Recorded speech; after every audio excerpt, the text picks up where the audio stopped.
A nota de 50.000 euros parecia uma provocação, um insulto disfarçado de generosidade. Rasgá-la foi quase um ato instintivo, sim, mas o que me trouxe até aquele ponto, a tremer à frente de Anna Ashford, não foi impulso. Foi uma longa e dolorosa jornada que começou numa madrugada fria em Lisboa, com um telefone a vibrar e a minha vida virada do avesso. Lembro-me do som do papel, da maneira como se partiu em dois, depois em quatro, transformando aquela fortuna em confetes inúteis. Ana, ela olhou-me com os olhos arregalados, o choque a quebrar a máscara de frieza que usava. Ninguém no Império Ashford jamais recusara o seu dinheiro. Ninguém jamais a tinha encarado daquela forma. Mas o que eu fiz a seguir não só a congelou, despedaçou tudo o que ela acreditava sobre poder, sobre controlo e talvez até sobre o seu próprio pai. Mas como cheguei ali? A verdade é que a minha própria vida era uma confusão bem antes de cruzar os caminhos da família Ashford. Lisboa. Às 4h47 da manhã, com o telemóvel a vibrar. Eu já estava acordado, na verdade. As noites eram longas, as contas ainda mais. Desde as 3 da manhã, virado para o teto do meu pequeno apartamento na Ajuda, os números giravam na minha cabeça. O aluguer venceria em 6 dias. A escola da Clara, a minha filha, pedia o valor da excursão até sexta. A carrinha precisava de uma mudança de óleo que eu simplesmente não podia pagar. É incrível como a vida te espreme, não é? Como te força a engolir o orgulho, pedaço a pedaço. Agarrei o telemóvel. Senhor Santos, aqui é a Patrícia Soares da Pico RH. Peço desculpa pela chamada tão cedo. Estou acordado, disse eu, a voz mais rouca do que eu queria. O que tem? A Patrícia suspirou, um som que já conhecia bem. Acabou de chegar algo. Invulgar. A cliente pediu especificamente alguém sem ligação anterior à família, sem emprego prévio no círculo deles. Querem alguém completamente de fora do mundo deles. Que tipo de trabalho? A Patrícia hesitou e aquela pausa. Aquela pausa disse-me tudo. Eu sabia. É a família Ashford, não é? Sim, a família de Pedro Ashford. A cliente é tecnicamente a filha dele, Ana. Precisa de um cuidador a tempo inteiro para a filha dela, Sofia. A criança tem 7 anos. Por que é invulgar? Perguntei, sentindo um nó na barriga. As Ashfords eram lendas. Histórias de dinheiro, poder e problemas. Outra pausa, mais longa. Senhor Santos, vou ser honesta consigo porque respeito o seu trabalho. Tem sido o melhor profissional que colocamos nos últimos 3 anos. Todas as famílias com quem trabalhou lhe deram as notas máximas. É por isso que o estou a ligar. Patrícia, por que é invulgar? A minha paciência era fina como um papel. 37. 37 o quê? 37 cuidadores em 2 anos. Nanis, au pair, especialistas comportamentais, uma psicóloga infantil que durou 11 dias. 37 pessoas saíram, foram despedidas ou simplesmente pararam de aparecer. Esfreguei o rosto, sentindo o cansaço dos últimos anos a apertar. O que há de errado com a miúda? Não há nada de errado com a miúda, João. A voz da Patrícia soou quase com pena. Está tudo errado com a mãe. Largar a Clara na escola às 7h15 era o meu ritual sagrado. Ela tinha 9 anos, pequena para a idade, com os olhos da mãe. Olhos de Sara. Vivos, curiosos, profundos. Sara já não estava conosco há 4 anos. Cancro, rápido e cruel. Um dia ria na cozinha, o cheiro a bolo no ar. No dia seguinte, estava numa cama de hospital. E 6 semanas depois, eu estava num cemitério, de mão dada com uma menina de 5 anos, a tentar explicar algo que nem eu conseguia entender. É estranho como o luto te rouba as palavras, não é? E como, ao mesmo tempo, te dá uma força que nem sabias que tinhas. Pai, Clara disse ao desapertar o cinto. Pareces preocupado. Não estou preocupado. Menti forçando um sorriso. Estás a fazer aquela coisa com a mandíbula. Ela sabia. Conhecia-me melhor do que eu a mim próprio, às vezes. Forcei-me a relaxar os músculos do rosto. Tenho uma entrevista de emprego hoje. Grande. Quão grande? Pode mudar as coisas para nós, filha. Ela olhou para mim com aqueles olhos. Os olhos da Sara. Vais conseguir, disse ela, com uma convicção que me atingiu. Tu arranjas sempre uma maneira. Beijou a minha bochecha e saltou da carrinha. Eu observei-a desaparecer pelas portas da escola, aquele pequeno vulto cheio de luz. Depois, fiquei ali, no carro por um minuto inteiro, agarrado ao volante, a dizer a mim mesmo que desta vez seria diferente. Desta vez o dinheiro seria suficiente. Desta vez não teria de escolher entre alimentar a minha filha e manter a minha dignidade. Ser pobre é uma lição humilhante, uma que te ensina que a dignidade é um luxo que nem todos podem pagar. Aquele dia jurei a mim mesmo que Clara nunca saberia o peso dessa lição. Não, esta era a minha luta. Dirigi pela cidade até a propriedade Ashford, ali para os lados de Sintra. O portão sozinho provavelmente custava mais do que o meu prédio. Um guarda de segurança verificou a minha identificação, ligou para alguém, esperou, ligou para outra pessoa, esperou de novo. Depois fez-me sinal para entrar como se estivesse a aceder a uma instalação militar. Estacionei a minha carrinha entre um Bentley preto e um Range Rover branco. Não me importava. Havia muito tempo que deixara de sentir vergonha por causa de dinheiro. A pobreza não era uma falha de caráter. Tinha aprendido isso da maneira mais difícil. A porta da frente abriu-se antes que eu batesse. Uma mulher de fato cinzento, a Helena, olhou-me de cima a baixo. João Santos, certo? Sim, senhora. Siga-me. A senhora Anna Ashford está na sala de estar do lado leste. Atravessamos corredores que pareciam não ter fim. Mantive os olhos para a frente. Não estava ali para ficar impressionado. Estava ali para trabalhar. A mulher de cinzento parou junto a umas portas duplas, bateu uma vez e abriu-as. Anna Ashford estava de costas para mim, junto à janela. Não se virou. Sente-se, disse ela, a voz fria, distante. Sentei-me. Anna virou-se. Era mais nova do que eu esperava. 30 e poucos anos, traços marcantes, cabelo loiro tão preso que parecia doloroso, vestida como se fosse para a guerra, blazer preto, calças pretas, saltos que podiam furar cimento. Mas foram os olhos dela que me atingiram. Frios, não raivosos, frios, como se alguém lhe tivesse chegado ao interior há muito tempo e tivesse desligado algo. Ela olhou para a pasta na mesa entre nós. O meu processo.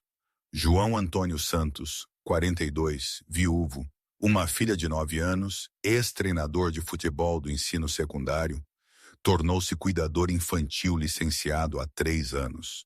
6 colocações, todas bem-sucedidas, sem queixas, sem incidentes.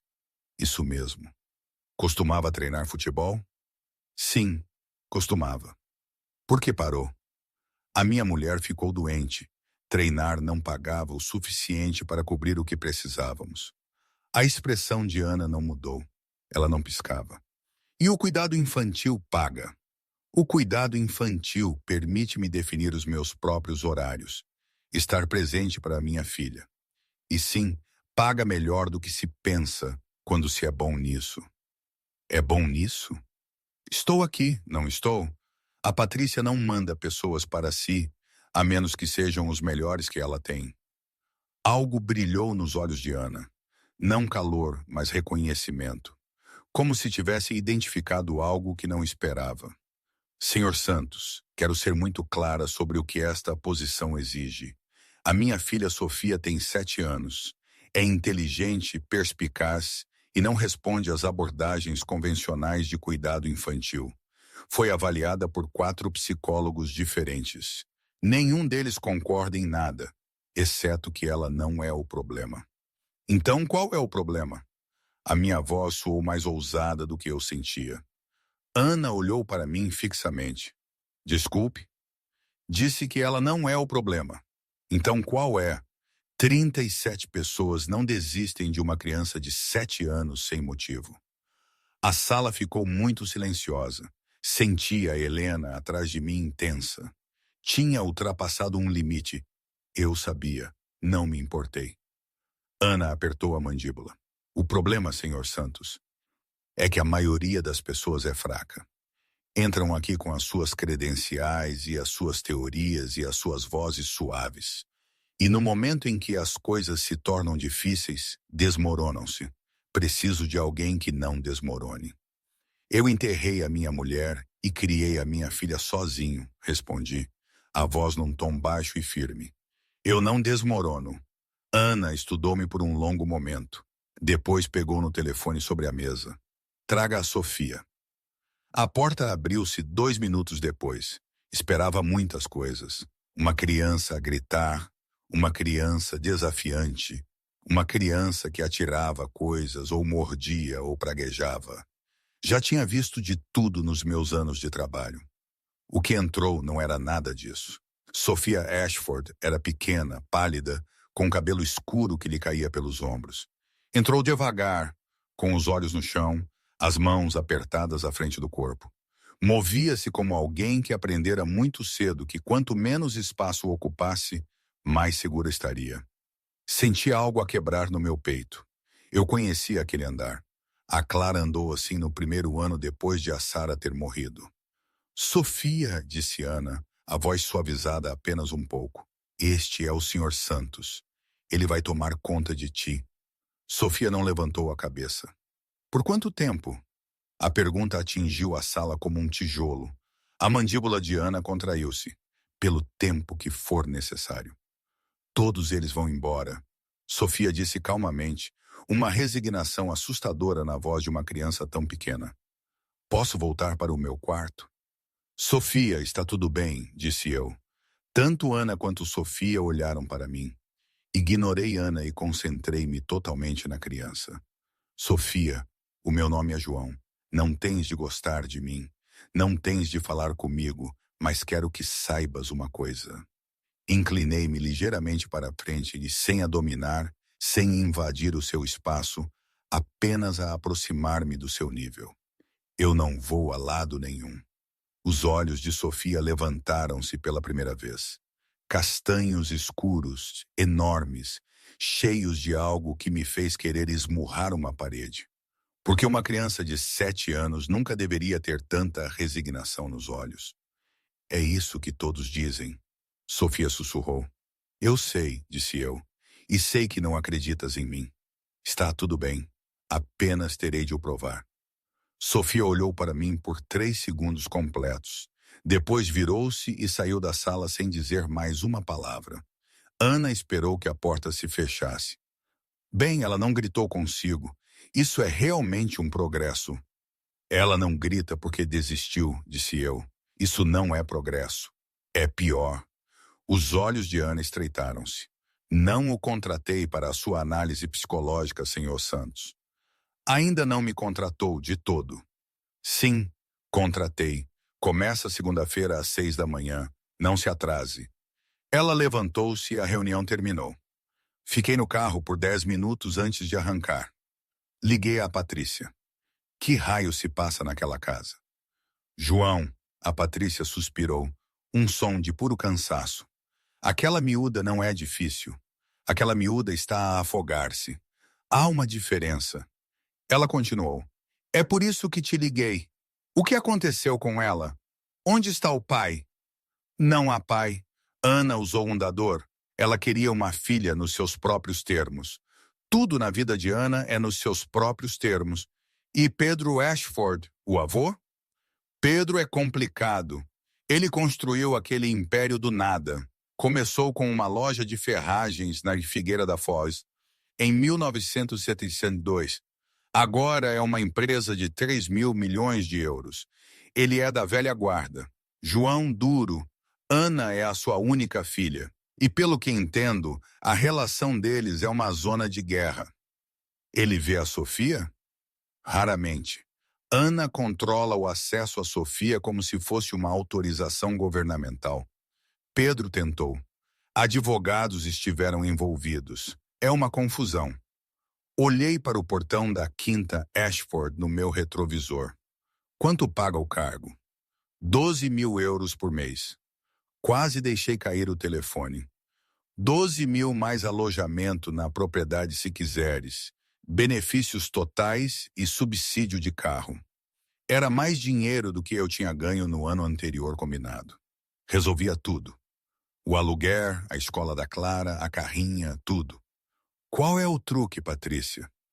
O truque é que Ana Ashford vai tentar quebrar-te, não porque ela queira, mas porque é a única coisa que sabe fazer. Comecei na segunda-feira. Estava lá às 5h45 da manhã. A casa já estava viva. Funcionários a moverem-se pelos corredores, alguém na cozinha a preparar o pequeno almoço, a Helena a coordenar horários no telemóvel. Ana estava de saída quando cheguei. Tinha uma pasta numa mão e um telefone na outra. O horário da Sofia está no balcão. Ela tem explicações às 9h, piano às 11h, mandarim às 13h e escrita às 15h. Não se desvie do horário. Bom dia para si também, disse eu, um sorriso atrevido no rosto. Ana parou. Virou-se e olhou para mim como se eu tivesse falado numa língua estrangeira. Senhor Santos, não estou a pagá-lo 12.000 euros por mês por gentilezas. Estou a pagá-lo para seguir instruções. E vou seguir as suas instruções, mas também lhe vou dar bom dia porque é isso que as pessoas normais fazem. A boca de Ana abriu-se, depois fechou-se. Depois saiu pela porta da frente sem dizer mais uma palavra.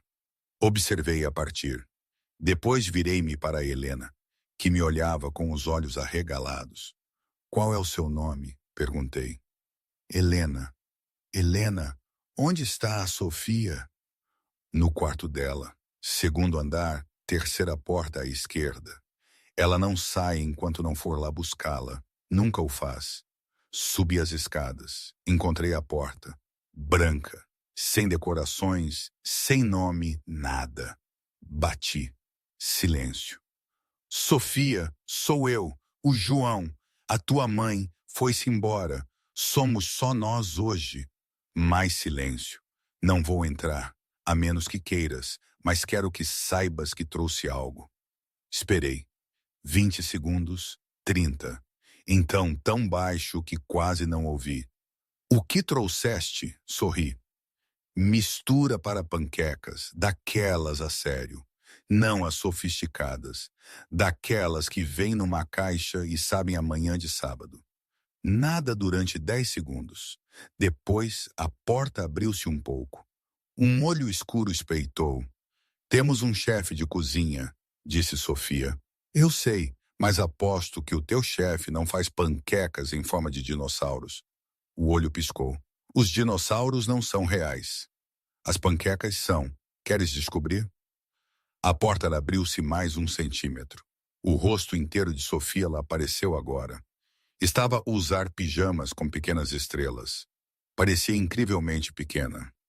A minha mãe diz que devo tomar um pequeno almoço nutricionalmente equilibrado. Aveia com linhaça e fruta fresca. A tua mãe não está aqui, disse eu. E dinossauros são um grupo alimentar. Aquele momento, aquele momento. Mais tarde, descrevê-lo-ia como um momento mais importante de toda a experiência. A boca de Sofia contraiu-se. Não um sorriso, ainda não. Mas o fantasma de a sombra de um sorriso que fora enterrado tão fundo que até ela se esquecera que estava ali. Está bem, disse ela, mas só se fizeres um T-Rex. Fomos para a cozinha. O chefe, um homem alto e magro chamado Augusto, observou horrorizado enquanto eu tirava uma caixa de mistura para panquecas do armário e começava a misturar a massa. Senhor, Augusto disse, preparei um pequeno almoço de... Tire amanhã de folga, Augusto, disse eu. Mas as instruções da senhora Ana, eu trato da senhora Ana. Augusto olhou para Sofia. Sofia olhou para mim. Depois subiu para um banco da ilha da cozinha. Foi a primeira vez, Augusto diria mais tarde a Helena, que a criança se sentou voluntariamente na cozinha. Fiz panquecas, fiz um T-Rex, ficou terrível, desequilibrado, um braço maior que o outro, a cauda a desfazer-se. É o pior dinossauro que já vi, disse Sofia. É uma espécie especial, o Lopsidossauro. Isso não é um dinossauro real. Nem esta panqueca. Come. Sofia comeu tudo, depois comeu outra. Depois bebeu um copo de leite. Leite normal, não aquela coisa orgânica de amêndoa que estava no frigorífico. Senhor João. Só João. João, tu não vais mesmo embora? Pousei a espátula. Olhei-a diretamente. Sofia, eu tenho uma filha. O nome dela é Clara. Tem 9 anos e há 4 anos a mãe dela morreu. Eu sei como é quando alguém importante nos deixa. E por isso eu não vou a lado nenhum. Não a ti, nem a ninguém que eu me comprometa a cuidar. Numa quarta-feira, ou seria terça, Ana ligou porque eu tinha levado Sofia para o quintal em vez da aula de piano. Estava aos gritos. Eu disse, ela disse-me que odeia piano. Tem dito a toda a gente que odeia piano há 2 anos. Ela não pode odiar piano. O piano desenvolve disciplina e cognição. Ela tem 7 anos. Pode odiar o que quiser. Na quinta-feira, Ana apareceu pessoalmente. Entrou na sala de jogos onde Sofia e eu estávamos a construir um forte com almofadas do sofá e parou. Sofia congelou. A luz que tinha estado a construir-se lentamente nos seus olhos durante a semana inteira apagou-se. O que é isto? Ana perguntou. Fortaleza Santos, disse eu calmamente. A Sofia desenhou. Paredes de suporte e tudo. Esta sala é para atividades educativas supervisionadas. Construir um forte é educativo. Arquitetura, engenharia, raciocínio espacial. Senhor Santos, a voz de Ana baixou para algo perigoso. O desenvolvimento da minha filha não é uma brincadeira para mim. Para mim também não. É por isso que estou a construir um forte com ela, em vez de a forçar a mais um horário que a deixa infeliz. O rosto de Ana ficou branco. Não tem ideia, nenhuma ideia do que sacrifiquei para lhe dar todas as vantagens. Eu sei exatamente o que sacrificou, disse eu calmamente. Ela. A sala ficou em silêncio mortal. Sofia estava encostada às almofadas, encolhendo-se o máximo possível. Eu vi e odiei-me por ter deixado que chegasse a este ponto à frente dela. As mãos de Ana tremiam. Apertou-as em punhos. Por um momento pensei que me ia despedir na hora. Tinha todo o direito de o fazer. Tinha ido longe demais. Tinha dito a única coisa que ninguém deveria dizer. Mas Ana não me despediu, não disse nada. Virou-se e saiu. A porta da frente bateu tão forte que as janelas tremeram. Sofia começou a chorar. Não um choro alto e dramático. Lágrimas silenciosas que escorriam pelas suas bochechas sem som. O tipo de choro que se aprende quando se percebe que fazer barulho só piora as coisas. Sentei-me ao lado dela. Não a toquei. Não lhe disse que estava tudo bem, porque não estava. Desculpa, disse eu.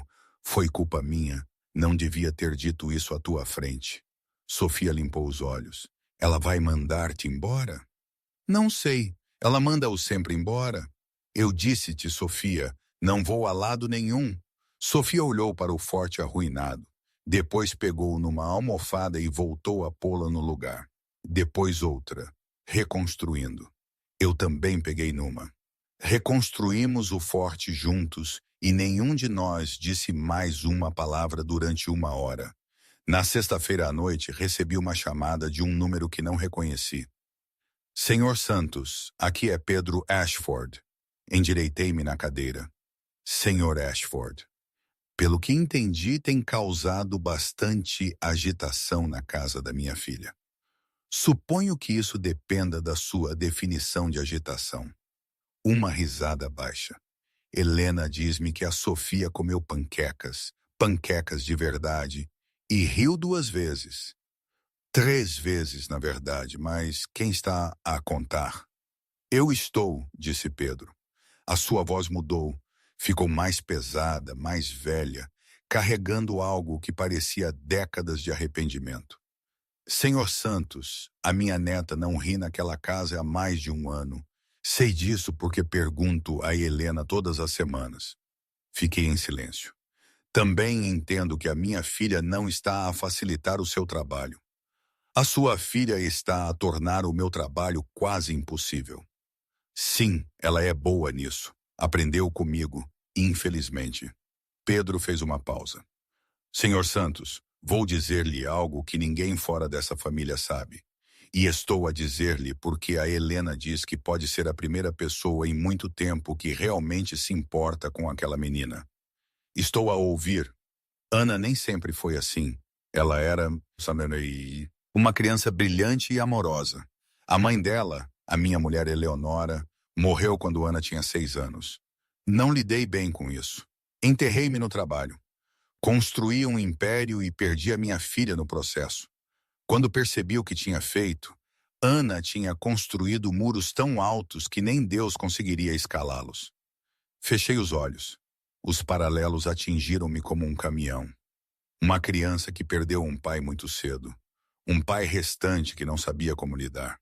Muros construídos com o luto, transformando-se em prisões. Ela está a fazer a Sofia o que eu lhe fiz, disse Pedro, e não consegue ver. Essa é a parte mais cruel. Ela acredita sinceramente que está a proteger aquela criança. Ela vai me despedir, Sr. Ashford. Não, não vai. Como sabe? Porque observei a minha filha afastar pessoas durante 30 anos. E nem uma única vez, alguém a empurrou da maneira que o fez. A Helena disse-me o que lhe disse sobre o que ela sacrificou.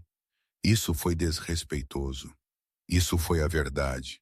E a verdade é a única coisa que alguma vez teve uma hipótese de chegar à minha filha. A voz de Pedro falhou ligeiramente. Senhor Santos, sou um homem velho. Tenho 78 anos. Tenho mais dinheiro do que poderia gastar em 10 vidas. E daria cada cêntimo para ver a minha filha inteira novamente, para ver a minha neta sorrir sem ter medo. Agarrei o telefone. O que me está a pedir para fazer? Estou a pedir-lhe para não desistir. Não importa o que Ana faça. Não importa o que diga. Não desista delas. Isso é um pedido grande para 12.000 euros por mês. Diga o seu preço. Não é uma questão de dinheiro, Sr. Ashford. Sei que não é. É por isso que lhe estou a pedir. No sábado de manhã, levei a Clara ao parque. Ela estava a comer um cone de gelado e a interrogar-me sobre a minha semana como uma pequena procuradora. Então, essa menina, a Sofia, ela não sorri? Está a começar a sorrir. E a mãe dela é má? A mãe dela está magoada. Há uma diferença. Clara ponderou. Como tu estavas triste depois da mãe morrer. Não eras mal, mas estavas distante às vezes. Parei de andar. A minha filha tinha acabado de resumir numa frase o que me tinha levado anos a entender sobre mim próprio. Sim, Clara, exatamente assim. Então, quem te ajudou a voltar? Tu. Tu ajudaste-me a voltar. Clara sorriu. Então a Sofia precisa da pessoa dela. Talvez sejas tu. Olhei para a minha filha de 9 anos, a sentir a falta da mãe todos os dias, e ainda assim, de alguma forma, a pessoa mais sábia que eu conhecia. Talvez, disse eu. Às 6h32 da manhã seguinte, segunda-feira, João estava na cozinha Ashford a preparar a massa para panquecas quando ouviu passos. Não os de Sofia. Os passos de Sofia eram leves, hesitantes. Estes eram diferentes, mais lentos, deliberados, como se cada passo fosse uma decisão. Ana apareceu na porta da cozinha. Usava jeans e uma camisola.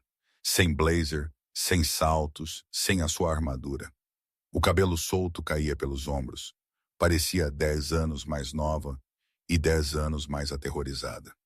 Não sei de que tipo de panquecas gosto. disse ela, a voz quase um sussurro. Não como panquecas desde que tinha 5 anos. Despejei massa na chapa. Então, suponho que teremos de descobrir.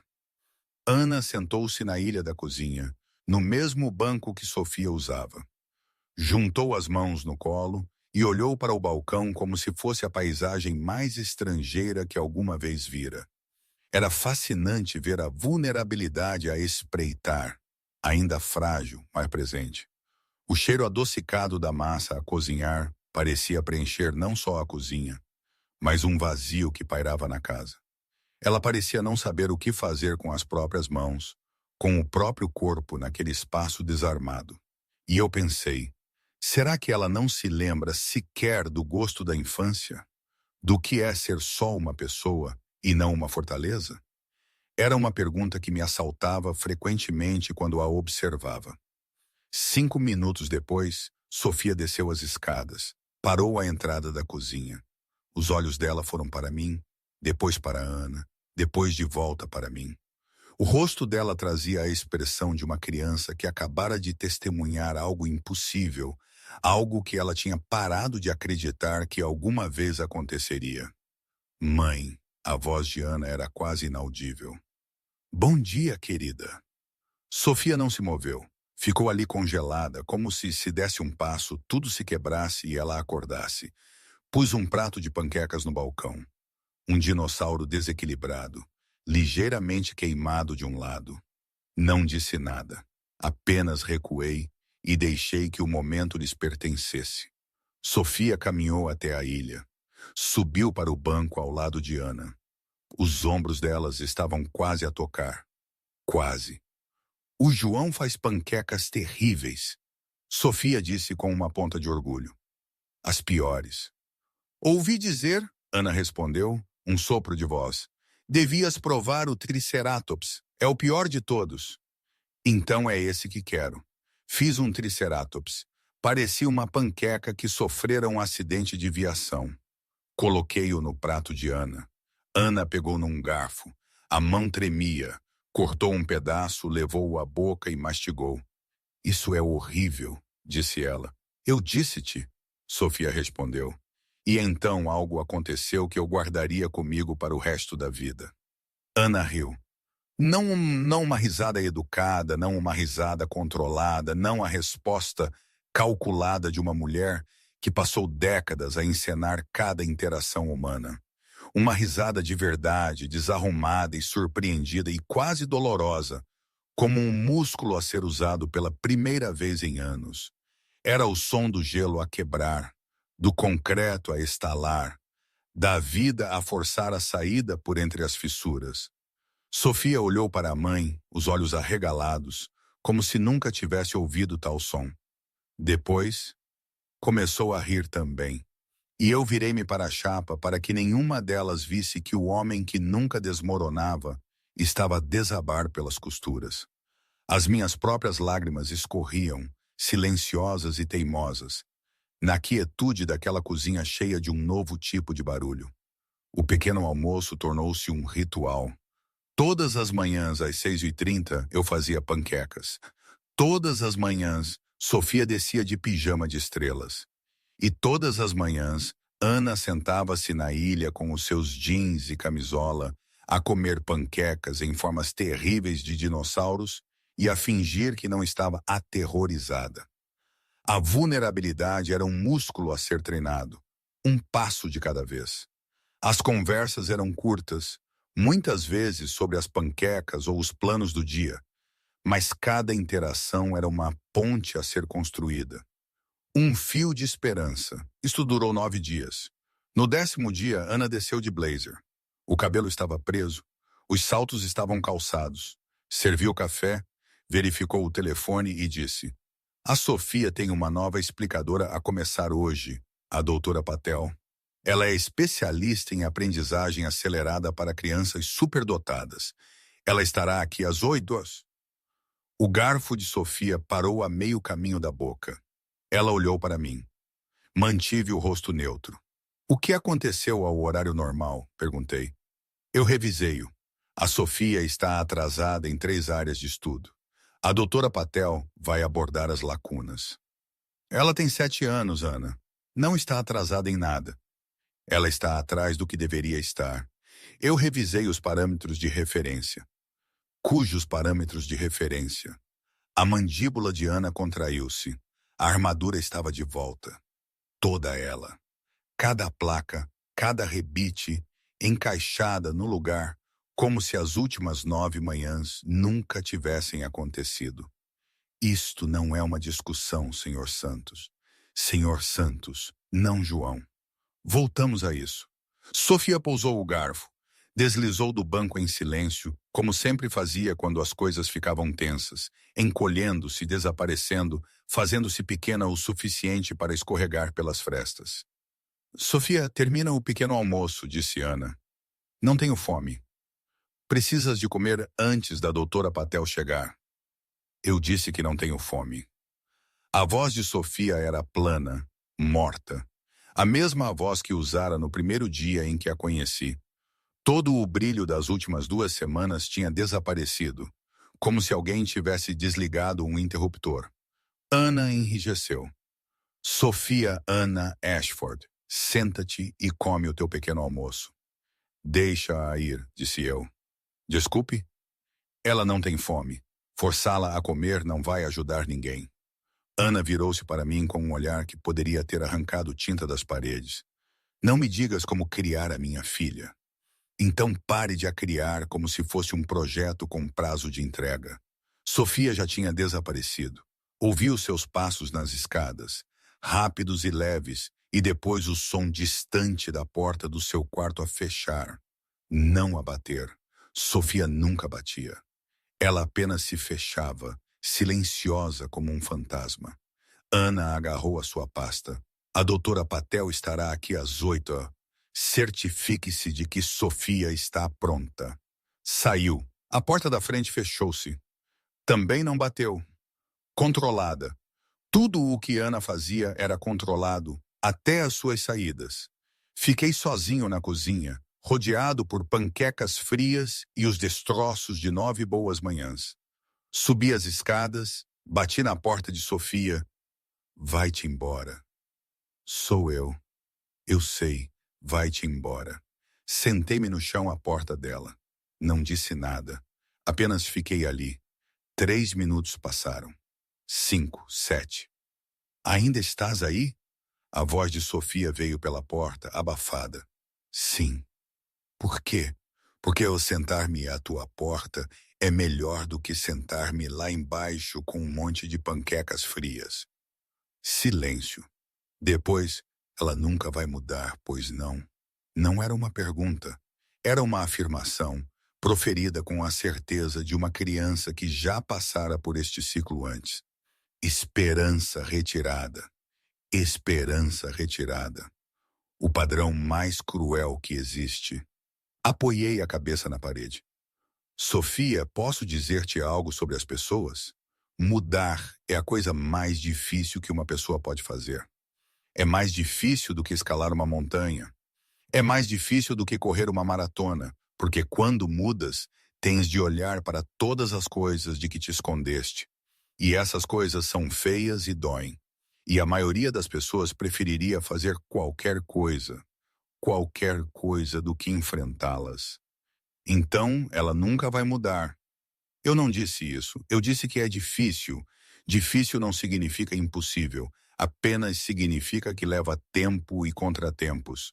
Muitos contratempos. Quantos contratempos? Quantos forem necessários? A porta abriu-se um pouco. O rosto de Sofia apareceu. Os olhos estavam vermelhos, mas secos. Ela tinha se treinado para não chorar. Isso partiu-me mais do que as lágrimas teriam feito. Não quero ver a doutora Patel, disse ela. Eu sei. Não quero fazer aprendizagem acelerada. Quero desenhar e fazer panquecas e construir fortes. Eu também sei isso. Podes fazê-la entender isso? Olhei para esta menina de 7 anos que carregava mais peso emocional do que a maioria dos adultos que já conhecera. Vou tentar, Sofia. Isso é o melhor que te posso dar. Tentar não é o mesmo que fazer. Não, mas é onde o fazer começa. A doutora Patel chegou pontualmente às 8 horas. Era uma mulher pequena com olhos amáveis e uma pasta cheia de materiais de avaliação. Pude perceber imediatamente que era boa no seu trabalho e que se importava genuinamente com as crianças. Isso quase piorou as coisas. O problema não era a doutora Patel. O problema era que Ana estava a encher a vida de Sofia com tantas melhorias que não havia espaço para a criança respirar. Trouxe Sofia cá para baixo. Ela sentou-se em frente à doutora Patel na mesa de jantar, com a postura de uma prisioneira a ser processada. Olá, Sofia. Sou a doutora Patel. Vou trabalhar contigo em algumas atividades de aprendizagem muito divertidas. Sofia não respondeu. Podes dizer-me de que disciplinas gostas? Nada. A doutora Patel olhou para mim. Acentuei a cabeça ligeiramente. Não agora. Não forçar. Está bem, disse a doutora Patel gentilmente. Não temos de falar sobre a escola. Do que gostas de fazer para te divertires? Desenho, Sofia disse mal acima de um sussurro. Oh, maravilhoso! O que desenhas? Dinossauros, principalmente, e panquecas. A doutora Patel sorriu. Esses são temas únicos. Adoraria ver os teus desenhos um dia. Sofia olhou para mim. Fiz um aceno, ela olhou de volta para a doutora Patel. Está bem. Elas conseguiram passar a sessão. A doutora Patel foi paciente e flexível. E no final, Sofia estava pelo menos a responder em frases completas. Depois de a doutora Patel sair, ela chamou-me de lado. Aquela criança não está atrasada em nada, disse a doutora Patel. Ela foi testada no percentil 97 em todas as áreas. A sua compreensão de leitura está ao nível de um aluno do 5º ano. Ela é extraordinária. Eu sei. Então por que estou aqui? Porque a mãe dela precisa de sentir que está a fazer algo, a controlar algo. É a única maneira que ela sabe de amar. A doutora Patel olhou para mim por muito tempo. Tu não és um cuidador típico, pois não? Não sou típico em nada. Continua a fazer o que estás a fazer, João. Seja o que for, aquela criança está faminta e não é de educação. Aquela noite liguei para a Patrícia. Preciso de um favor. A última vez que disseste isso, mandei-te para os Ashford. O que é agora? Preciso que descubras o que aconteceu à mãe da Ana. Não a versão pública, a versão real. Patrícia ficou em silêncio. Por quê? Porque há algo que a Ana carrega que vai além do luto. A maneira como reage, a maneira como controla tudo, a maneira como fisicamente não consegue permitir-se ser vulnerável por mais de alguns dias antes de fechar a porta com estrondo. Isso não é apenas uma mulher que perdeu a mãe. É uma mulher que experimentou algo específico, algo que nunca enfrentou. João, sou agente de RH, não investigadora particular. Tu conheces pessoas. Trabalhaste com os Ashford há anos. Alguém sabe algo? Patrícia suspirou. Há uma pessoa, a irmã da mãe de Ana, a gêmea de Eleonora. O nome dela é Margarida. Ela vive no Alentejo. Ela e Ana não falam há mais de 20 anos. Por que não? Não sei os detalhes, mas a Margarida contactou a nossa agência uma vez, há cerca de 5 anos. Queria saber se a Sofia estava bem. Tinha ouvido falar da porta giratória de cuidadores. Estava preocupada. Dá-me o número dela, Patrícia. Se a Ana descobrir, eu sei. Dá-me o número na mesma. Liguei para Margarida naquela noite, depois de Clara adormecer. Olá. A voz era mais velha, calorosa, cautelosa. Dona Margarida, o meu nome é João Santos. Sou o cuidador da sua sobrinha neta, Sofia. Um suspiro agudo. Ela está bem? A Sofia está bem? Está bem. Está a melhorar, na verdade. Mas estou a ligar sobre a Ana. Silêncio. Dona Margarida. Margarida. Chame-me Margarida. Outra pausa. Está a ligar porque quer compreendê-la? Sim. A maioria das pessoas não se dá ao trabalho de tentar compreender a Ana. Apenas a suportam ou fogem dela. Eu não sou a maioria das pessoas. Margarida riu suavemente. Parecia que Eleonora devia ter soado assim, ou pelo menos como o eco de uma mulher que eu nunca conhecera. Não, imagino que não. A Patrícia falou-me de si uma vez. Disse que era diferente. Margarida, o que aconteceu com a Ana? Sei que a Eleonora morreu quando ela tinha 6 anos. Sei que o Pedro se retraiu. Mas há mais alguma coisa, não há? A linha ficou em silêncio por tanto tempo que pensei ter perdido a ligação. Eleonora não morreu apenas, disse Margarida finalmente. Ela morreu na casa, à frente da Ana. Fechei os olhos. Era um aneurisma cerebral, instantâneo. Num momento, Eleonora estava na cozinha a fazer o jantar e no seguinte estava no chão. Ana estava sentada à mesa da cozinha a colorir um livro. Ela viu a mãe colapsar. Correu para ela, sacudiu-a, gritou por ajuda, mas Pedro estava no trabalho e a empregada tinha ido para casa mais cedo. Quanto tempo esteve sozinha com ela? 45 minutos. Uma menina de 6 anos sozinha com a mãe morta no chão da cozinha durante 45 minutos. Até o Pedro chegar a casa. Pressionei o punho contra a testa. 45 minutos, uma criança sozinha. Quando Pedro as encontrou, Ana estava sentada no chão ao lado de Eleonora, a segurar-lhe a mão. Não estava a chorar, não estava a gritar. Estava apenas sentada ali, perfeitamente imóvel, a segurar a mão da mãe. E Pedro disse-me mais tarde, disse-mo no funeral, e nunca mais o esqueci.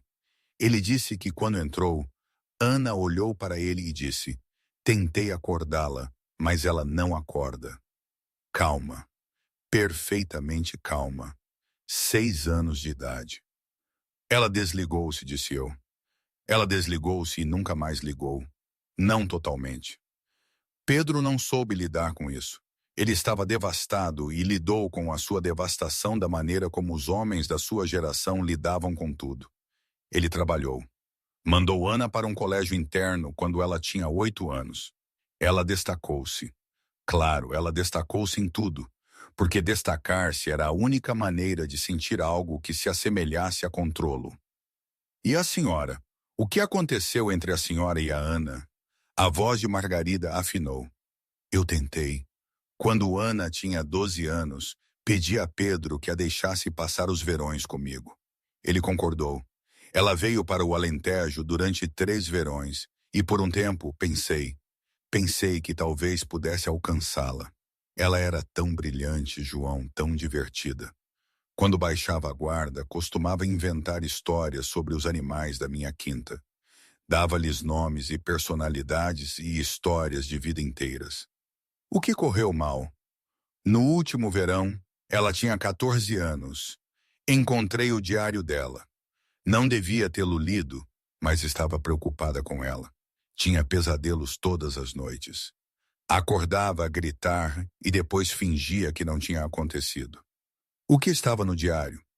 Páginas e páginas da mesma frase, repetida vezes sem conta. Devia tê-la salvo. Devia tê-la salvo. Devia tê-la salvo. Centenas de vezes, em caligrafia perfeita. Senti-me doente. Eu confrontei-a sobre isso. Disse-lhe que não era culpa dela, que ela tinha 6 anos, que não havia nada que pudesse ter feito. E ela olhou para mim, esta menina de 14 anos, e disse: se eu fosse mais esperta, teria sabido ligar para o 112. Se eu fosse melhor, teria sabido o que fazer. E eu disse: Ana, eras uma criança. E ela disse: nunca mais serei tão desamparada. E é por isso que ela controla tudo. É por isso que ela controla tudo. Cada horário, cada resultado, cada pessoa que se aproxima da filha dela.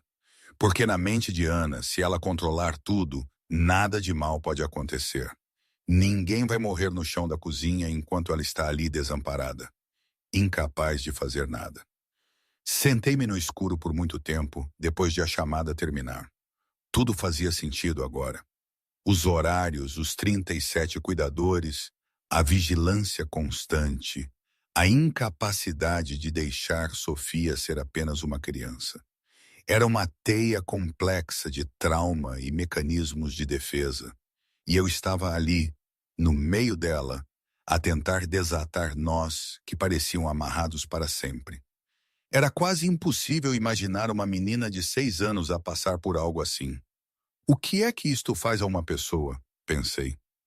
Como se recupera de uma falha que não é tua, mas que te persegue a vida inteira? Era algo que eu conhecia, de certa forma, o peso de uma perda que parecia infinita. Momentos antes daquele confronto, Sofia deixou um desenho na mesa de Ana. Lembro-me bem. Era um desenho simples, com 3 figuras. Uma alta com cabelo amarelo, Ana, uma pequena com cabelo escuro, Sofia, e uma média com cabelo castanho, eu. Por baixo, em caligrafia infantil de 7 anos, a minha família. Ana segurava o desenho com as 2 mãos. Os seus polegares tremiam. Ela deixou isto na minha secretária, disse Ana, a voz oca. Deve tê-lo posto lá ontem à noite, depois de eu adormecer. Olhei para o desenho. 3 figuras. Sofia tinha desenhado Ana, a mim e a ela própria. Uma família. Ela desenhou-te com um sorriso, disse eu calmamente. Ana tocou na figura de cabelo amarelo com a ponta do dedo. Eu não sorrio. Ela desenhou o que espera. Ana pousou o desenho cuidadosamente, como se fosse feito de vidro. Virou-se para mim e vi algo nos olhos dela que nunca tinha visto antes. Não a fenda do foyer. Não o breve descongelar das manhãs de panquecas. Algo mais profundo. Algo que parecia o início da rendição. Não a mim. Não a ninguém, mas a verdade da qual ela estava a fugir há 29 anos. Eu estava na cozinha quando a minha mãe morreu, disse ela. Não me mexi, não reagi. Deixei as palavras existirem no ar entre nós, sem me apressar a preencher o silêncio. Eu estava a colorir. Ela estava a fazer sopa de galinha. E então ela fez um som. Um pequeno som como um suspiro. E estava no chão. E eu pensei que ela estava a brincar. Por alguns segundos, pensei mesmo que ela estava a brincar. Eu ri. Disse, mamã, levanta-te. E ela não se levantou. A voz de Ana era firme. Firmeza treinada de alguém que ensaiara estas palavras na sua mente 10.000 vezes, mas nunca as dissera em voz alta. Fiquei com ela 45 minutos. Segurei-lhe a mão. Ficou fria. As mãos não deviam ficar frias assim. Eu não sabia disso então. Apenas pensei que ela estava com frio. Então, peguei numa manta do sofá e cobria. E voltei a sentar-me e segurei a mão dela através da manta. Ana. E quando o meu pai chegou à casa, disse-lhe que ela não acordava. E ele gritou, caiu de joelhos e gritou, e foi o som mais aterrorizante que já tinha ouvido. E depois a casa encheu-se de pessoas, paramédicos e vizinhos e alguém do escritório dele. E todos choravam e gritavam, e ninguém olhava para mim. Ninguém falava comigo. Ninguém me dizia o que estava a acontecer. Apenas a levaram. E a cozinha estava vazia, e a sopa ainda estava no fogão. Ela parou. As mãos estavam planas no balcão, pressionando com força, como se estivesse a tentar ancorar-se a algo sólido. Nunca contei isto a ninguém, disse ela. Nem a um terapeuta, nem ao meu pai, nem a ninguém. Por que me estás a contar? Ana olhou para o desenho de Sofia, as 3 figuras, a palavra família. Porque a minha filha desenhou-me com um sorriso e não sei como me tornar a pessoa daquela imagem. Mas acho que se não tentar, vou perdê-la da mesma forma que o meu pai me perdeu. E eu não posso. A voz dela quebrou. A primeira quebra real. Não uma fenda, não uma fratura, mas um colapso total da parede que ela passara uma vida a construir. Não posso deixar que isso aconteça. Preferiria morrer a deixar que isso lhe aconteça. Estendi a mão por cima do balcão e coloquei a minha mão sobre a dela. Ela encolheu-se. Não me afastei. Apenas a mantive ali, firme e quente, e esperei. Não a vais perder, disse eu. Como sabes? Porque estás de pé nesta cozinha às 6h30 da manhã, a contar-me a pior coisa que te aconteceu. Isso exige mais coragem do que qualquer coisa que já vi. E uma mulher com esse tipo de coragem não perde. Ela luta. Ana olhou para a minha mão sobre a dela. Não a afastou. Não sei como lutar por isto, sussurrou ela. Sei como lutar em salas de reuniões. Sei como lutar contra advogados e concorrentes e qualquer pessoa que tente tirar o que é meu. Mas não sei como lutar pelo coração da minha filha. Não sei como lutar por algo que não se pode controlar. Esse é o ponto principal, Ana. Não podes controlá-lo. O amor não é um contrato, não é um horário. Não podes otimizá-lo ou avaliar os seus parâmetros. Apenas tens de aparecer e estar lá e deixá-lo ser desarrumado e imperfeito e aterrorizante. Aterrorizante, repetiu ela. A coisa mais aterrorizante do mundo. Mais aterrorizante do que sentar-se no chão da cozinha a segurar a mão da sua mãe. Diferente tipo de aterrorizante, mas sim, porque desta vez estás a escolhê-lo. Estás a entrar nele de olhos abertos. Ana ficou em silêncio por um longo tempo. Depois retirou a mão da minha gentilmente. Não uma rejeição, apenas uma mulher que precisava de se firmar para a próxima coisa que ia dizer. Cancele a doutora Patel. O quê? Cancele o programa de aprendizagem acelerada. Cancele tudo. O mandarim, as aulas de escrita, o piano. Ana, não tens de cancelar tudo.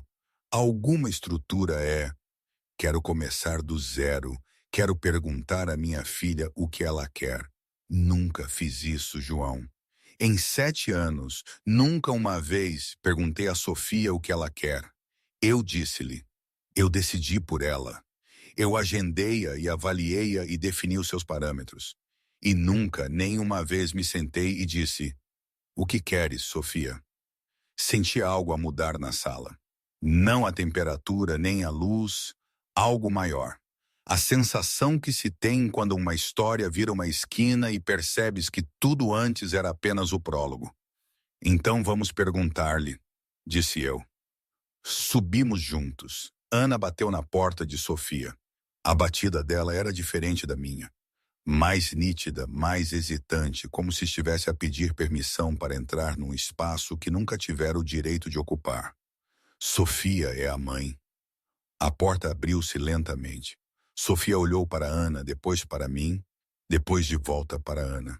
A expressão dela era cautelosa, guardada, uma criança a preparar-se para a próxima desilusão. Quero perguntar-te algo, disse Ana, e quero que me digas a verdade, mesmo que penses que não vou gostar da resposta. Está bem. Sofia acenou com a cabeça. Ana ajoelhou-se. Os joelhos dela tocaram o chão e pude ver o que isso lhe custou. Não fisicamente, mas emocionalmente. Uma mulher que comandava impérios, ajoelhada perante uma menina de 7 anos, encontrando-a onde ela estava. O que queres, Sofia? Não o que eu quero, não o que os explicadores querem, não o que mais ninguém quer. O que queres tu? Sofia olhou para a mãe por um longo tempo.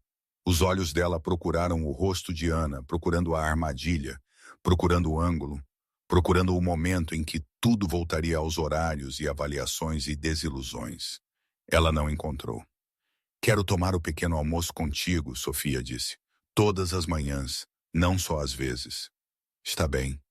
E quero desenhar todos os dias. Está bem. E quero que o João fique. Ele vai ficar. E quero. Sofia parou, o lábio a tremer. Olhou para o chão. O quê? Querida, podes dizer-me. Quero que me leias à noite como fazias antes das nenes. A compostura de Ana desfez-se pela segunda vez naquela manhã. Ela puxou Sofia para os braços tão depressa que a criança ofegou. Segurou a filha contra o peito e apertou o rosto no cabelo de Sofia e disse: desculpa, sinto muito, bebê, sinto muito. Os braços de Sofia subiram lentamente, envolvendo o pescoço da mãe, agarrando-se da mesma forma que se agarrara a mim naquela primeira manhã, feroz e desesperada, e com medo de acreditar. Está tudo bem, mãe. Não está tudo bem, mas vai ficar. Prometo-te, vai ficar. Recuei. Desci o corredor e as escadas e entrei na cozinha. Fiquei junto ao balcão e agarrei a beira e respirei. O meu telemóvel vibrou. Uma mensagem da Clara. Pai, como vai a coisa complicada? Respondi. Está a ficar menos complicada. Isso significa que está a ficar mais complicada, não é? Dei uma gargalhada. Sozinho na cozinha de uma mansão que começara a parecer menos uma fortaleza e mais um lugar onde as coisas quebradas estavam lentamente, dolorosamente a aprender a sarar. Sim, filha, significa. Ana cumpriu a sua promessa.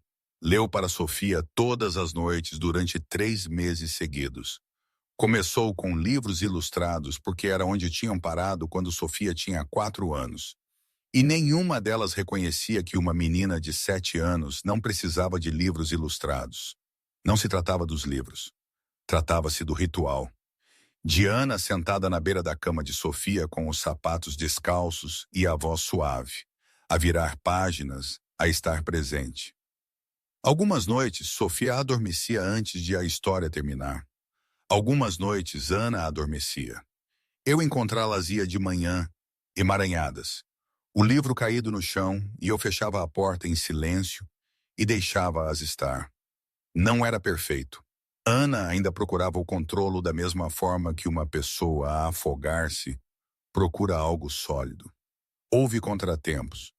Houve manhãs em que ela descia as escadas com o blazer e aquele olhar duro nos olhos, e eu podia ver as paredes a reconstruírem-se tijolo a tijolo. Houve discussões. Houve portas que se fecharam com demasiada força e silêncios que duraram horas. Mas ela continuava a aparecer todas as manhãs, todas as noites. E lentamente, dolorosamente, algo naquela casa começou a mudar. 4 meses depois de eu começar na propriedade Ashford, a Clara fez-me uma pergunta que eu andava a evitar. Pai, quando é que este trabalho vai acabar? Estávamos no meu apartamento no sábado à tarde. Clara estava a fazer os trabalhos de casa à mesa da cozinha e eu estava a pagar as contas, de fato a pagá-las a tempo pela primeira vez em anos. O salário Ashford tinha mudado tudo. Pneus novos na carrinha. As taxas de excursão da Clara pagas até o final do ano. Uma conta poupança com dinheiro real. Não sei, filha. Porque tens estado lá todos os dias durante 4 meses. Sais antes de eu acordar e às vezes só chegas a casa depois do jantar. Sei que a dona Silvia toma conta de mim e ela é ótima, mas... Mas o quê? Clara pousou o lápis. Mas eu sinto a tua falta. As palavras atingiram-me num lugar para o qual eu não estava preparado. Estava tão focado na Sofia, na Ana, nos destroços Ashford, que tinha começado a fazer exatamente o que eu tinha avisado a Ana. Estava a desaparecer da vida da minha própria filha. Clara, desculpa. Não tens de pedir desculpa. Eu sei que estás a ajudar aquela menina, e sei que o dinheiro é importante, mas tu sempre me disseste que as pessoas que estão bem à nossa frente importam mais do que as pessoas que estão longe. E eu estou bem à tua frente, pai.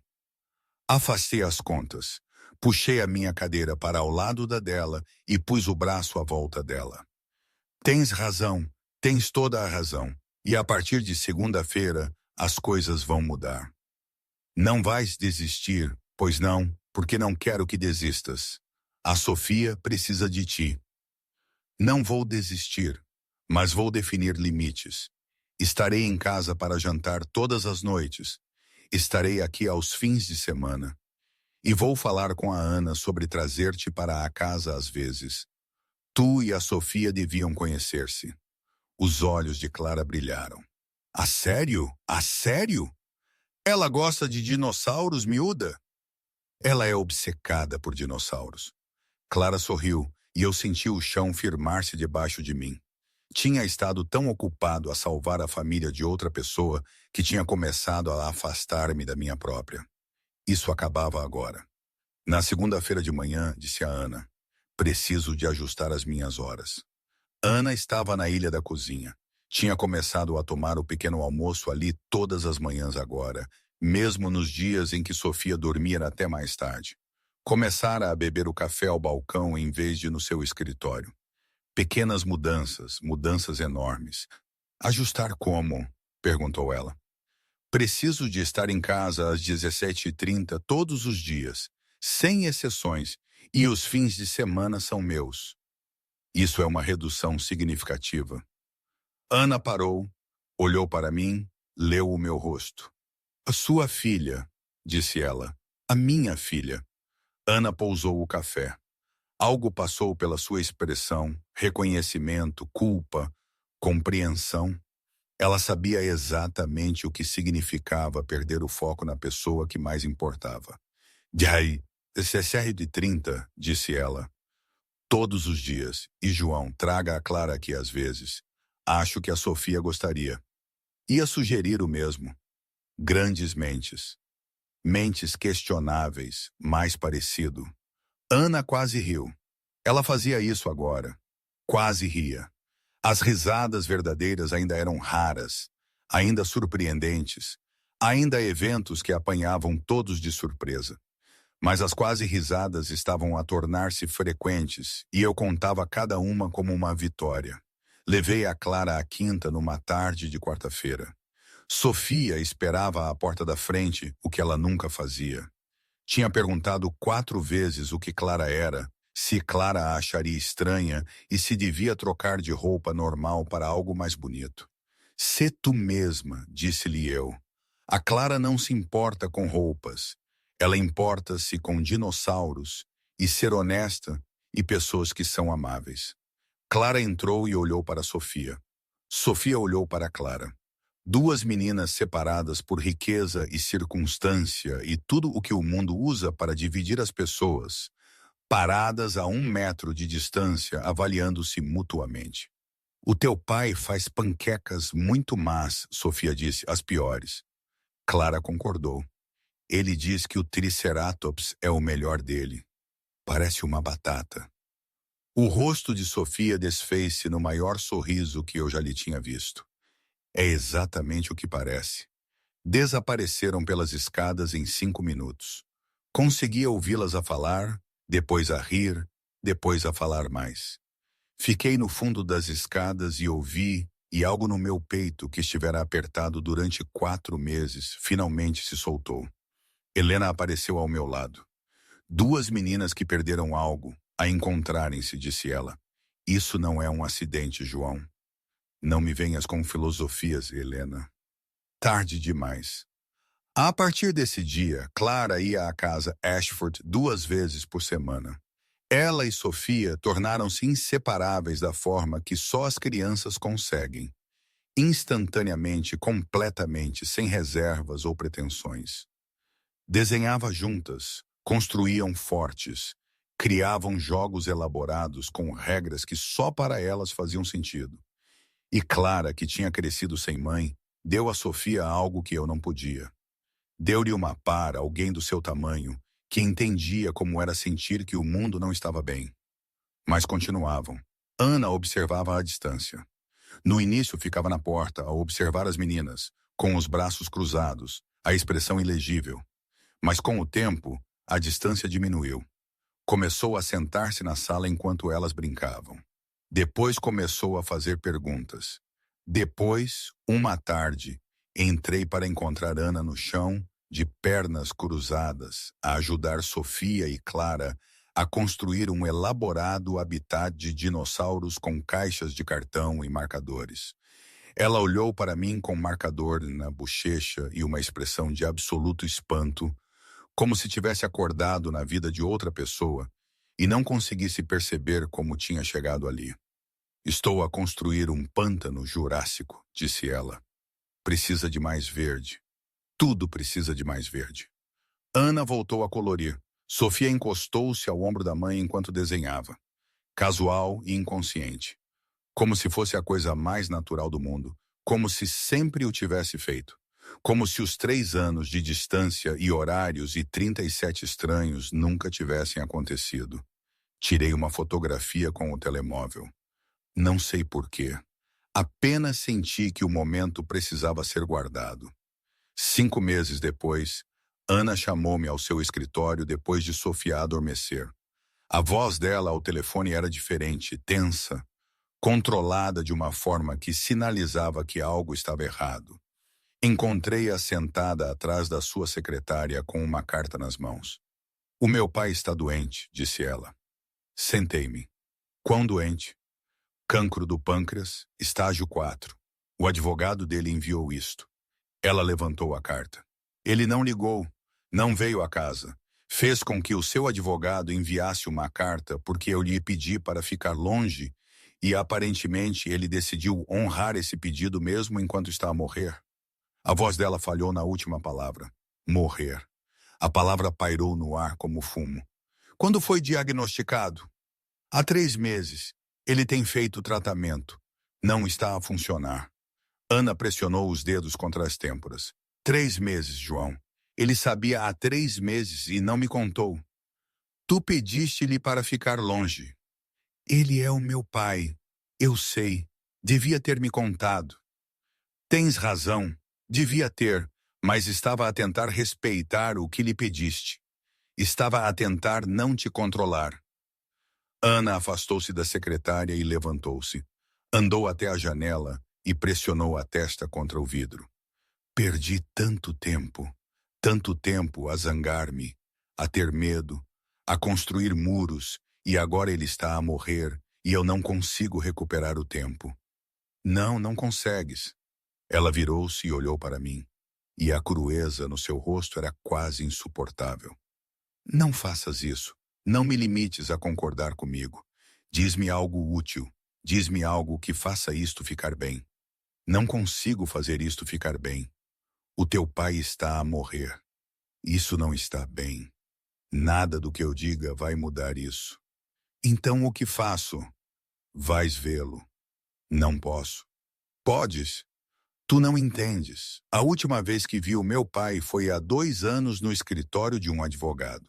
Estávamos a lutar por acordos de custódia para a Sofia. Olhei para ele do outro lado da mesa e disse-lhe que ele era um fracasso como pai e que nunca o deixaria fazer a Sofia o que ele me fez. Essas foram as últimas palavras que disse na cara do meu pai há 2 anos. Então vais vê-lo e dizes palavras diferentes. As mãos de Ana tremiam. E se for tarde demais? É tarde demais quando eles se vão. É tarde demais quando tens 6 anos no chão da cozinha. É tarde demais quando não há mais manhãs. O teu pai está vivo agora, hoje, e tu estás aqui a perguntar-me o que fazer em vez de entrar no teu carro. Ana olhou para mim, depois agarrou nas chaves da secretária. Vigia a Sofia.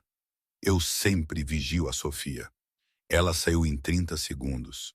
Ouvi o carro dela arrancar, ouvi os pneus na gravilha. Ouvi o portão abrir e fechar. Depois silêncio. Sentei-me na cadeira do escritório dela e olhei para a carta do advogado de Pedro.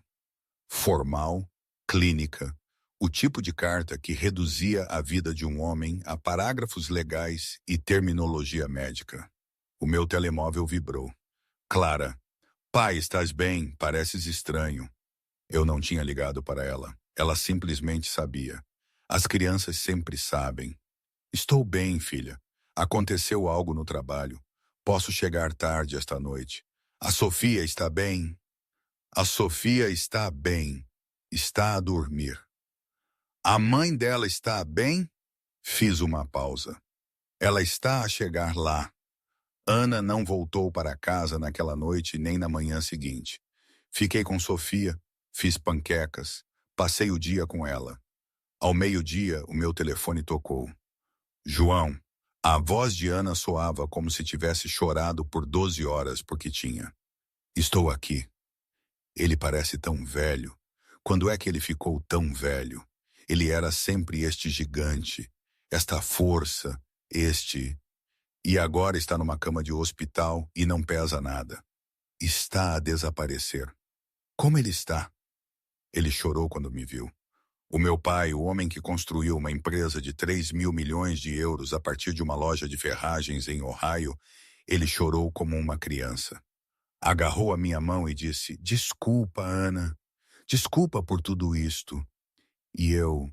Ela não conseguiu terminar. "O que lhe disseste?" perguntei gentilmente. Eu disse: "Eu sei, pai. Eu sei." E depois trepei para a cama de hospital ao lado dele e segurei-lhe a mão e nós apenas ficamos ali sentados por horas, sem falar, apenas sentados juntos. E João, foi a primeira vez em 30 anos que estive na mesma sala que o meu pai, sem querer gritar ou fugir ou lutar. "Isso é tudo, Ana, isso é tudo. Ele quer ver a Sofia. Então traz-a. Estou com medo. Eu sei. E se ela ficar assustada? Ele está num hospital. Há tubos e máquinas. Ela não vai ver os tubos, Ana. Ela vai ver o avô. As crianças veem pessoas, não equipamento." Ana ficou em silêncio por um momento. "Vais conosco?" "Claro." Foram no dia seguinte. Eu conduzi. Ana sentou-se no banco do passageiro, rígida e silenciosa. Sofia estava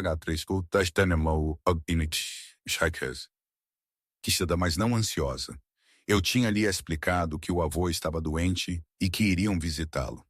Sofia tinha ouvido com atenção e depois feito uma pergunta. "Ele vai gostar de mim?" "Ele já te ama", disse eu. "Ele ama-te desde antes de tu nasceres." Pedro Ashford estava num quarto particular no hospital. Estava magro, diminuído, uma fração do homem que tinha construído um império.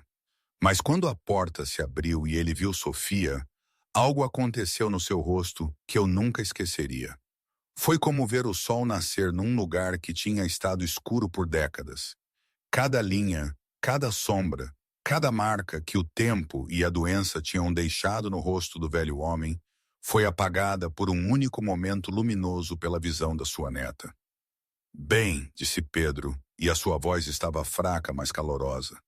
"Tu deves ser a Sofia." Sofia caminhou até a cama. Olhou para o avô com aqueles olhos escuros e sérios. Ela estudou-o da maneira como estudava tudo. Cuidadosamente, completamente, sem perder nada. "Tu és o meu avô", disse ela. "Eu sou." "O João disse-me que me amas." Os olhos de Pedro encheram-se. "O João tem razão. Estás doente?" "Estou, querida. Estou muito doente." Sofia considerou isso. Depois subiu para a cadeira ao lado da cama, estendeu a mão e pegou na dele. "Quando a minha mãe estava triste, o João fez-lhe panquecas." "Gostas de panquecas?" Pedro riu. Transformou-se numa tosse. E a tosse transformou-se em algo que fez Ana encolher-se. Mas quando passou, o velho homem estava lá a sorrir de verdade. "Adoro panquecas. O João faz umas terríveis, parecem bolhas, mas sabem bem. Então eu gostaria de experimentar uma." Sofia olhou para mim. "Podes fazer uma panqueca para o avô?" "Vou fazer-lhe o melhor triceratops que ele já viu. Então vai parecer uma batata. Uma deliciosa batata." Ana estava perto da janela. Olhei para ela. Ela estava a observar Sofia a segurar a mão de Pedro. E a sua expressão era algo que eu nunca vira no rosto dela antes. Nem dor, nem controlo, nem medo. Algo mais simples e profundo do que qualquer uma dessas coisas. Gratidão. Pura, descomplicada gratidão por um momento que ela quase tinha deixado escapar para sempre. Pedro olhou para sua filha por cima de Sofia. "Ana." "Pai, vem cá." Ana atravessou o quarto. Ficou ao lado da cama. Pedro estendeu a mão livre, a que Sofia não segurava. Ana pegou nela. "Fui um pai terrível", disse Pedro. "Pai, não precisas." "Fui um pai terrível. Perdi a tua mãe e perdi-me a mim mesmo e depois perdi-te. E passei 30 anos a tentar comprar o meu caminho de volta em vez de simplesmente aparecer. Devia ter aparecido todos os dias, da mesma forma que o João apareceu para a Sofia, da mesma forma que tu estás a aparecer agora." Ana apertou a mão dele. "Não foi fácil de aparecer." Eras uma criança que precisava do pai. Essa é a coisa mais fácil do mundo de aparecer. E eu escolhi o trabalho.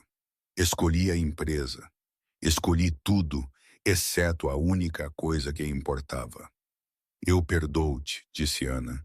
E disse-o simplesmente, sem drama, sem o peso de 3 décadas a pesar nas palavras. Ela disse-o da forma como se diz algo que finalmente se aceitou. Não porque a dor tenha desaparecido, mas porque carregá-la se tornou mais pesado do que deixá-la ir. Pedro fechou os olhos. Lágrimas escorreram pelo rosto do velho. Sofia limpou uma com a sua pequena mão. Não chores, avô. Estas são lágrimas de felicidade, querida. É o que o João diz quando chora ao pequeno almoço. Limpei a garganta. Eu não choro ao pequeno almoço. Choras, Sofia disse. Tu viras-te para não conseguirmos ver, mas os teus ombros tremem. Ana olhou para mim. Algo passou entre nós. Não romântico, não complicado, mas real. Um reconhecimento. 2 pessoas que tinham atravessado as suas próprias versões do inferno e se encontravam do outro lado, marcadas e exaustas, e de alguma forma ainda capazes de sentir. Obrigada, Ana murmurou. Fiz um aceno. Pedro Ashford viveu mais 3 meses. Passou a maior parte desse tempo na quinta, num quarto que Ana lhe preparara no rés do chão. Sofia visitava-o todos os dias depois do seu tempo de desenho. Trazia-lhe desenhos, dinossauros, sempre dinossauros, e ele colava-os todos na parede ao lado da cama até que a parede estivesse coberta por uma galeria de 7 anos de Triceratops e T-Rexes e um ocasional Lopsidossauro que eu inventara naquela primeira manhã. Ana lia para ele à noite, da mesma forma que lia para Sofia. Sentava-se na beira da cama dele e virava páginas. E nenhum deles fingia que era algo diferente do que era. Uma filha e um pai a ficar sem tempo e a recusar-se a desperdiçar mais um segundo dele. Pedro morreu numa terça-feira de novembro, pacificamente durante o sono, com os desenhos de Sofia na parede e a mão de Ana na sua. As últimas palavras que disse à filha na noite anterior foram: Tu és muito melhor do que eu merecia. Ana não desmoronou, não recuou. Não vestiu o blazer e os saltos e reconstruiu os muros. Ela sentou-se com a sua dor da forma que eu a tinha ensinado. Não a combater, não a controlar, apenas a deixá-la existir. Ela chorou. Ela enfureceu-se. Ela sentou-se no chão da cozinha às 3 da manhã, a comer terríveis panquecas do dia anterior e a contar-me histórias da sua infância. As partes boas, as que ela tinha enterrado junto com todo o resto. Ele costumava carregar-me nos ombros, disse ela antes de a mãe morrer. Ele carregava-me pela loja de ferragens e eu tocava nos azulejos do teto e sentia que estava a voar. É uma boa memória. Esqueci-a por 30 anos. Esqueci essa memória. Apenas me lembrava das más. A casa vazia, o colégio interno, os advogados. É o que a dor faz. Ela come as boas memórias primeiro. Mas elas voltam. Elas voltam. O funeral foi privado. Ana, Sofia, eu, ele, Helena e um punhado dos mais antigos funcionários de Pedro. Sem imprensa, sem espetáculo, apenas pessoas que tinham conhecido o homem por trás do império, a despedir-se. Depois do serviço, Ana chamou-me à parte. Tomei uma decisão. Sobre o quê? Sobre tudo. Ela respirou fundo. Vou afastar-me da empresa. Não permanentemente, mas vou tirar um ano. Um ano inteiro para estar com a Sofia, para descobrir quem sou quando não estou a fugir de algo. Isso é corajoso. É aterrorizante. É a mesma coisa. Ana sorriu. Um sorriso verdadeiro, cheio, desarmado a chegar aos olhos. Percebi que era a primeira vez que a via sorrir daquela forma. Não um quase sorriso, não um brilho, mas a coisa real. E transformou o seu rosto tão completamente que ela parecia uma pessoa diferente.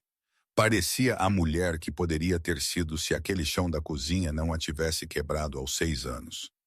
Quero que fiques, disse ela.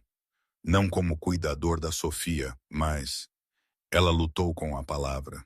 Como amigo, nosso amigo, teu e da Clara. Ana, não precisas de me pagar para ser teu amigo. Eu sei, é isso que o torna real. 6 meses depois, eu estava sentado no alpendre do meu novo apartamento, um T2 limpo, num bom bairro escolar, pago com as poupanças que tinha feito durante o meu tempo na propriedade Ashford. Clara estava lá dentro a fazer os trabalhos de casa. O sol estava a pôr-se e o meu telefone tocou. João. A voz de Ana era leve, mais leve do que eu alguma vez a ouvira. Sofia fez-me uma panqueca esta manhã. Como foi? Ui, pior que a tua. Impossível. Parecia um brontossauro pisado. Licença artística. Ela quer saber se tu e a Clara ainda vêm jantar na sexta-feira. Estaremos lá, diz a Sofia que levo a boa mistura para panquecas. Ela diz, e cito, diz ao João que a mistura para panquecas dele é a mesma mistura terrível e nós adoramos. Eu ri. Do outro lado da linha, Ana riu também. E em algum lugar ao fundo, eu podia ouvir Sofia a rir, e o som era tão cheio e livre e destemido que não parecia a mesma criança que eu tinha conhecido há 8 meses. Não parecia uma menina que tinha sido desiludida 37 vezes. Parecia uma criança. Apenas uma criança a rir na cozinha da sua mãe exatamente como uma criança deveria. Depois de desligarem, sentei-me no alpendre e observei a luz esvair-se. Pensei em Sara. Pensei nos anos depois da sua morte, quando eu estava tão distante que a Clara teve de me arrastar de volta. Pensei em Pedro Ashford, a morrer num quarto coberto de desenhos de dinossauros, a segurar a mão da filha depois de 30 anos de silêncio. Pensei em Ana no chão da cozinha, a contar-me sobre as mãos frias da mãe. Pensei em Sofia a sussurrar, todos eles vão embora. O meu telemóvel vibrou, uma mensagem da Clara. Pai, para de ficar sentado no alpendre a ser emotivo e vem ajudar-me com a matemática. Eu sorri, guardei o telemóvel no bolso e entrei. E hoje? Ninguém sabe. Às vezes penso que foi a melhor coisa que me podia ter acontecido. Às vezes penso que cometi um erro. Provavelmente ambos. É assim a vida, não é? Nada é definitivo. Nada é perfeito. Mas é a minha. Algumas pessoas passam a vida inteira a construir muros. Constroem-nos com dinheiro e horários e silêncio e controlo. E convencem-se de que os muros as estão a manter seguras, quando na verdade os muros as mantêm prisioneiras. E de vez em quando aparece alguém que não tenta escalar o muro, ou derrubá-lo, ou contorná-lo. Alguém que simplesmente fica do outro lado e diz, eu não vou a lado nenhum.